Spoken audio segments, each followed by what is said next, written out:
even according to their own scholars, it's completely fabricated book. And as we're going to see.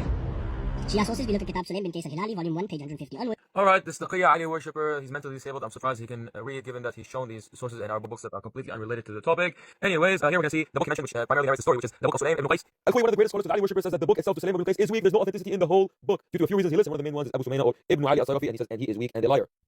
Here is one of the greatest scholars, Al-Mufid, that says that you should not act on anything in the book of Sulaym ibn Qays, and that it is deception, and should not rely on it as a whole. Nothing from it. Okay, so I brought a narration from Kitab Sulaym bin Qays al-Hilali, mentioning that Umar ibn al-Khattab attacked the daughter of the Prophet, and Imam Ali alayhi salam defended his wife, and he attacked Umar back. What he's doing is he's trying to say that the Shia scholars have weakened this entire book.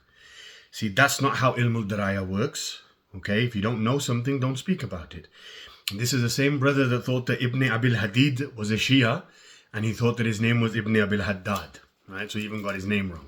Okay, so let's see what is the authenticity of Kitab Sulaym bin Qays al-Hilali. We'll start off by looking at Rijal Najashi, page 174, number 9 under the title. So the 9th number, it says, our scholars said that Sulaym was among the companions of Ali alayhi salam, and he has a book narrated by Abban, and it is one of the foundational books, Asul, of the Shi'as. Allama Baqir Majlisi in Bihar al-Anwar, volume 1, page 32, writes that the book is a great foundational source and our early scholars relied upon it and trusted what it contains. Sheikh Abdullah within An-Tanqi says that the book contains both authentic and weak narrations, but it cannot be completely discarded. Now, one thing that he probably doesn't know is no Shia claims that any hadith book is 100% sahih. Other than the Quran, there is no book that you can just look at the book and say everything in this book is authentic.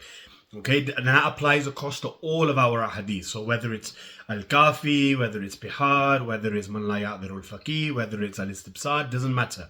Whatever book you say, even within our Kutub al-Arba, we do not say the entire book is sahih. Every single hadith book contains some hadiths that are weak, and it also contains those that are authentic. You see, you Sunnis have messed up by calling your books Sahih Sitta, right? The authentic 6.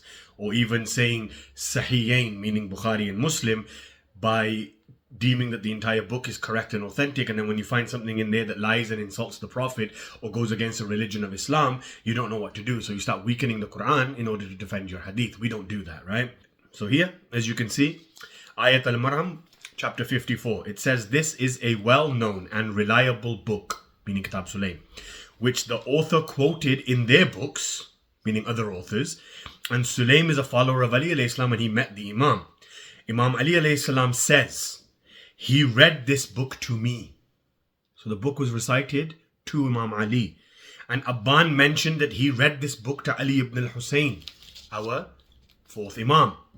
Here's the next one, Bihar al-Anwar, as I mentioned earlier, volume 1, page 32. It states this book is extremely well known and some have criticized it. However, the truth is that it is one of the most reliable sources. And here we have Mustadrak al-Wasa'il, volume 6, page 158. It says that this Kitab Sulaym's book is one of the well-known sources and the companions have many chains of transmissions from it. And here we have Sheikh Abbas Qummi, volume 3. He says this is a book well known. It is the first book to appear for the Shias, known among the Hadith scholars, and Sheikh Kulaini and Sheikh Sadduq and others have relied on it. So, do not talk about my Hadith books when you have absolutely no knowledge of how our Ilm al-Daraya works. Maybe try educating yourself and then come back. And if you, before you start attacking our books, maybe try defending Bukhari, who says that your Nabi sallallahu alayhi wa alayhi was bewitched, illiterate, possessed, suicidal, and used to urinate standing up.